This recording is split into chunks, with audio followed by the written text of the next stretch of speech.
শেষের পথে ধারাবাহিক জগদ্ধাত্রী কি হবে এবার? বিস্তারিত জানতে লাইক দিয়ে সাথে থাকুন। অবশেষে সবাইকে চমকে দিয়ে শেষ পর্বের দিকে এগিয়ে যাচ্ছে ধারাবাহিক জগদ্ধাত্রী। বহুদিনের প্রতীক্ষার অবসান হয়েছে, অবশেষে সত্যের জয় হয়েছে, আর আসল অপরাধীরা পেয়েছে তাদের প্রাপ্য শাস্তি।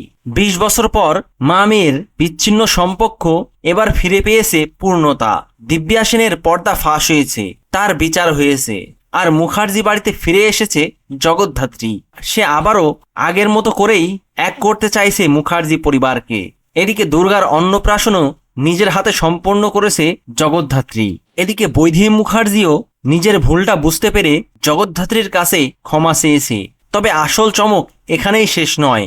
শোনা যাচ্ছে দুর্গার জীবনে আসতে চলেছে এক নতুন চরিত্র, নতুন এক নায়ক। এর মধ্য দিয়েই গল্প পেতে পারে এক নতুন মোড়, কিংবা হতে পারে জগদ্ধাত্রী ধারাবাহিকের শেষ অধ্যায়। কেননা এই ধারাবাহিকের ভিলেনের পতন হয়েছে, উৎসবও জেল খেটে বাড়ি ফিরে এসেছে, আর বৈদেহী মুখার্জিরও মন পরিবর্তন হয়েছে।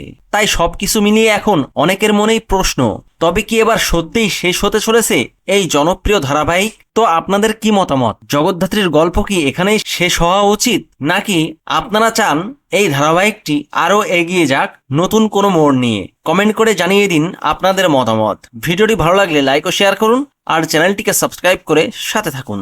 ধন্যবাদ।